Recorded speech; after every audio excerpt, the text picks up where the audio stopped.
Yo, welcome to Hard Pass. I am your host, Jacques Slade. Today on the show, we've got the debut of the Nike LeBron 23, Lamine Yamal doing his best Caitlin Clark impression, the Clippers possibly in hot water, the week's hottest releases, and of course we have our Hard Pass. All right, let's start the show with some hot takes. So, the Nike LeBron 23 has officially been revealed in No. Once again, we're getting our first official looks at signature shoes overseas. Of course we are. And by of course, I mean, this is on us, America. We keep saying we're the best, but if we were actually the best, LeBron and Anthony Edwards wouldn't be doing their sneaker gender reveals in Shanghai like it's a destination wedding we can't afford to attend. Like, I get it when it was Dwayne Wade and Li Ning and Kyrie Irving and Klay Thompson for Anta. Those are Chinese brands. And also, we got China Clay out of the arrangement. That alone makes his Anta deal all worth it. If Adidas felt the need to debut the AE2 in Germany, I would also get it. But the LeBron 23, a flagship Nike shoe rolling out abroad while the US just sits around like they're a friend who says, no worries, we'll celebrate when you're back, and then never does, that should be in LA or Akron or South Beach or literally any place that has a Jamba Juice LeBron has walked past. Look, part of the rollout is that each of the 23 colorways is going to tell the story of the Forever King's career.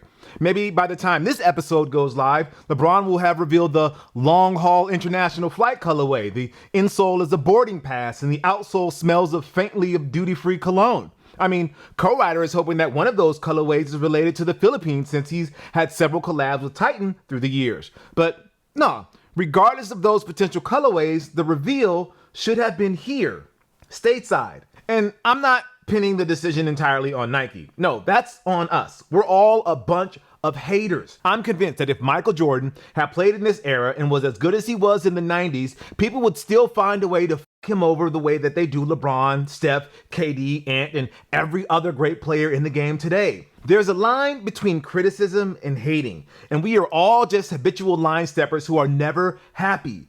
We don't do wow, we do meh. And this is not just limited to basketball. Like, look at the WWE when they go overseas. Fans go nuts for even the most mid of wrestlers. Part of it is the novelty, and they don't get to see them like American fans do. They don't seem to be getting tired of singing Randy Orton's theme song every time he walks to the ring. And then when they come back here, sometimes the crowd is so dead, you think, nope, I'm not gonna say it. Becky Lynch got so much for actually complimenting Ozzy Osbourne, so I'm gonna hard pass on that bit right there, Co-Writer. Anyways, the point is that maybe if fans were just a little more receptive, a little bit more open-minded about their sneakers and not just copying whatever is hot on TikTok or would just get their head out of their ass when it comes to LeBron, maybe we could get nice things. And if you're wondering if part of this is just sour grapes that neither Co-Writer or I got invited to cover the event in Shanghai, well, I'm gonna Euro step right out of that one and move on to the next bit. A week after Caitlin Clark and Nike revealed their signature logo that Co-Writer hopes will just be a precursor to the real thing, soccer's latest prodigy, Lamine Yamal, unveiled his Adidas logo. Co-designed by the 18-year-old, the logo blends his initials and the 304 postal code that represents his hometown of Rocafonda in Spain. The maze-like quality of the logo is intentional as it represents the style of buildings that were around Yamal's childhood.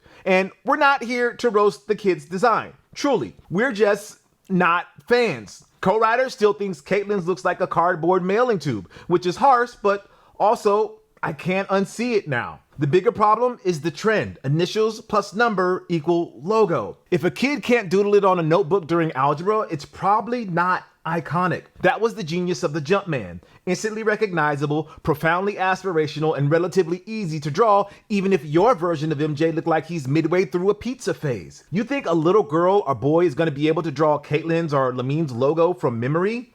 Absolutely not. I love the D-Rose logo. I've argued it's the best we've had in a long time. But if you ask me to draw, it would look like a rose that got stomped on by a Timberland boot. Look, Michael Jordan didn't become Michael Jordan just because he was the greatest basketball player of all time. Part of the reason he became his airness is because of the Nike machine behind him that gave him a logo that resonates to this day and has transcended his sport. Hell, we saw the Jumpman on Bill Belichick, aka Mr. Jordan Hudson, as his first game as head coach of the North Carolina football team went about as well as Jordan's chances of winning Miss Maine.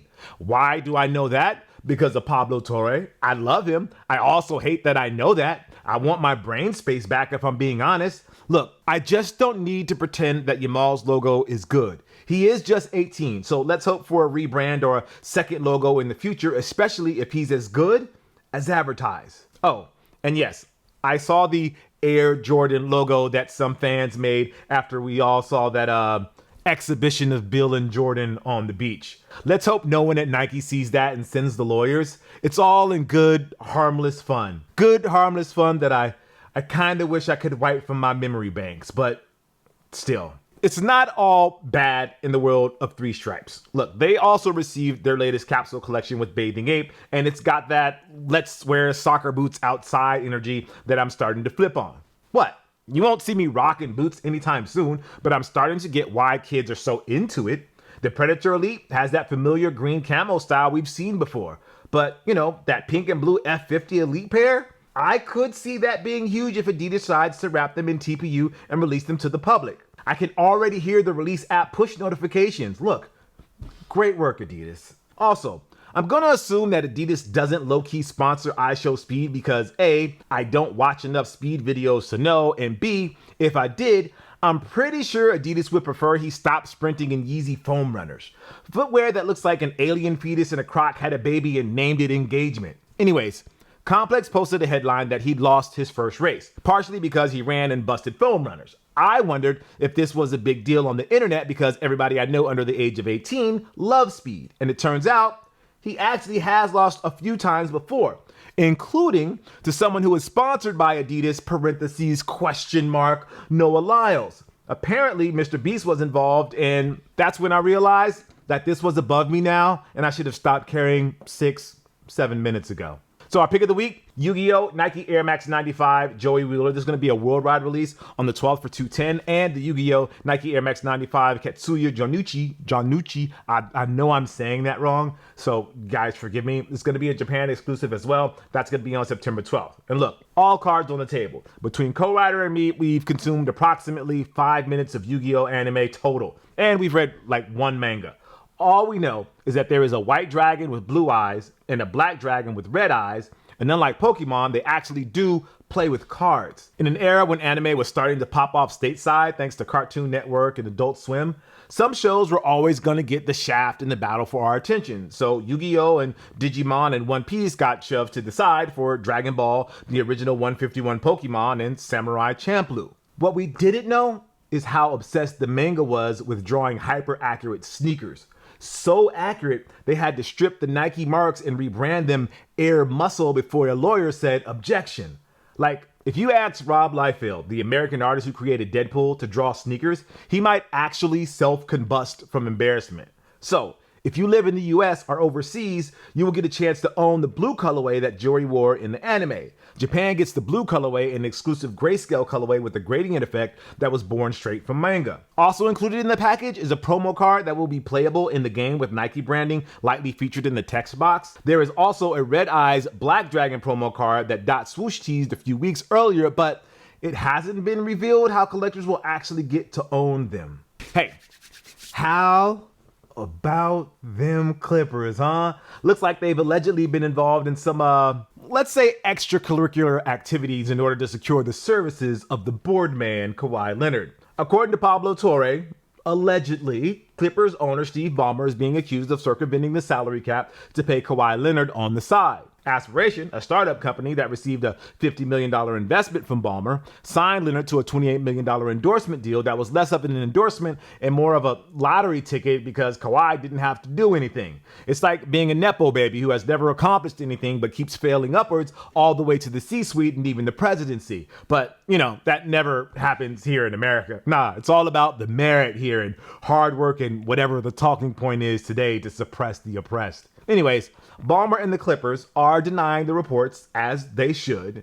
Now, other reports are popping up of Kawhi's camp, aka Uncle Dennis, making exorbitant demands from the Toronto Raptors and the Los Angeles Lakers in order to sign him after the 2019 NBA Finals when he just won his second championship and Finals MVP, as there should be. But honestly, none of this is shocking. Like, even in the least.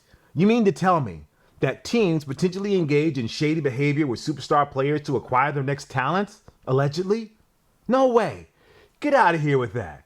Next thing you're going to tell me is that before the NIL era, agents and boosters and fans hooked up 5-star recruits with all sorts of side benefits like homes and cars just so they'll go to their school of choice, allegedly. This is what happens when you are an in-demand commodity.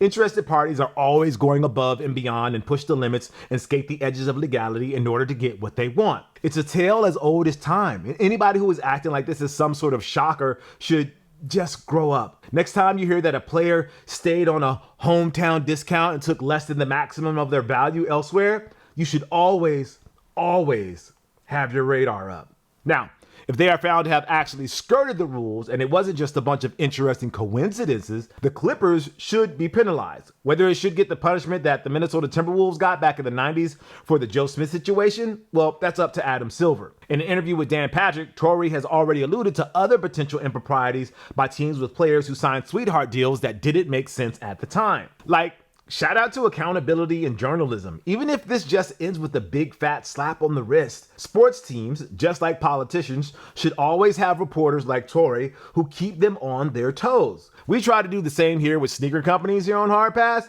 except we do it with, jokes and fewer subpoenas. The last thing anybody should ever accuse us of being is journalists. All right. Moving on to this week's Hard Pass. We'll take a look at something in the culture that just needs to go, like StockX NFTs. Oh wait, we don't have to do that because StockX NFTs are done. Sorry, I'm just so sad, man. So sad. I'm gonna need a minute to process this. You know that feeling when you meet somebody and it's love at first sight and you think it's gonna last forever and ever. That's what these digital whatever they were meant to me. I thought these JPEGs were gonna live in my internet wallet forever. We were gonna grow old together, and maybe someday I would pass these files on to the next generation. Man, I never thought this day would happen. I'm just at a loss for words right now. I don't know if I can do the rest of the show. I mean, I know thoughts and prayers don't mean shit in this country anymore, but man, thoughts and prayers, if you invested even a penny into this grip, and all you're gonna have to show for it is an overpriced pair of patent leather bred ones because the NFT somehow costs more than the price of the shoe itself.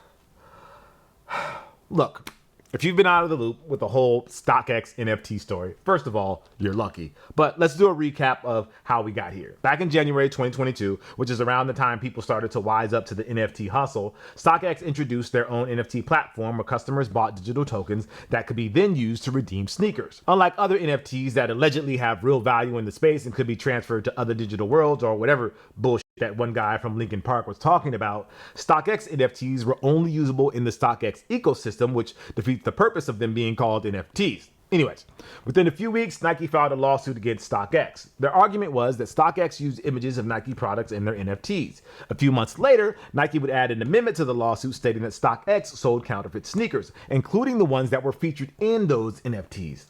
That's the equivalent of getting into an argument with your significant other for something dumb like whose job it was to wash his dishes, and then it escalates to you saying something bad about her mom. It's 50 Cent level of petty, man, and I kind of love it. I would not love to be in their crosshairs for any reason, but as an outsider who's into the chaos, I kind of love it. Anyway, Nike actually won that piece of the lawsuit, but right before the parties were set to go to trial in October, all claims were settled between the two parties and the lawsuit was dismissed with prejudice. What that means is that neither group can refile the suit at a later time. No takebacks, basically. Okay, now that we got that out the way, ding dong, the NFTs are dead. Don't get me wrong.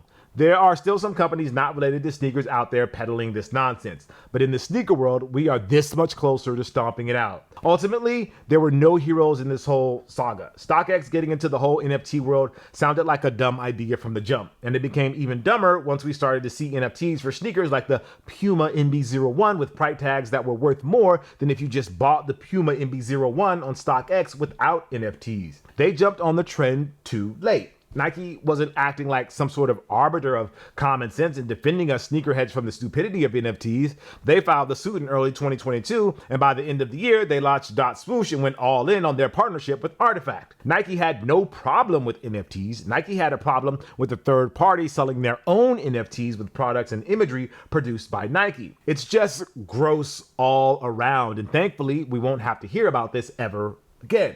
Wait, I was wrong. We are going to hear about this again because the crypto bros who are fighting against the dying light are calling this a win somehow. Not sure how it's a win when Nike has all but given up on NFTs and has basically converted Dot Swoosh into a gaming division, but yeah, the true believers are out there putting the dub. According to a piece in Decrypt.co, a website that uses the term phygital, as in physical and digital, with zero irony, shuttering of Artifact and StockX's NFTs is a sign that people do not want a gray area where nobody knows who owns what, and that this opens a path for a company like Nike or Adidas to create their NFTs that everybody knows belongs. Look, man, I already have enough problems tracking my sneakers as it is. If Nike's solution to that is to create more confusing crap for me to track, it's not gonna work. And seriously, the silver lining of Artifact Clothing Shop is that it might have opened the door for them to try the thing we've been asking for. Pre-orders. Look, if anybody at Nike is watching this, I'm going to throw some game at you. Do not, and I repeat, do not require us to own an NFT token to secure our pre-orders. There's no reason for it. People are going to lose them like they lose paper receipts, and it's just going to annoy people that you're adding another level of complication to something that should not only be the easiest thing to make people happy, but it's something that should have been done years ago. If NFTs had to die so pre-orders could thrive, it would have all been worth it. All right, that's going to do it for the show. Thank you guys for watching Hard Pass. I'm Jacques Slade. I'll see you next week. If you'd like to possibly be featured in a future episode, call us at 818-493-9325. Leave a short message, your socials if you want, no more than 30 seconds. All right, I'll see you next week. Peace.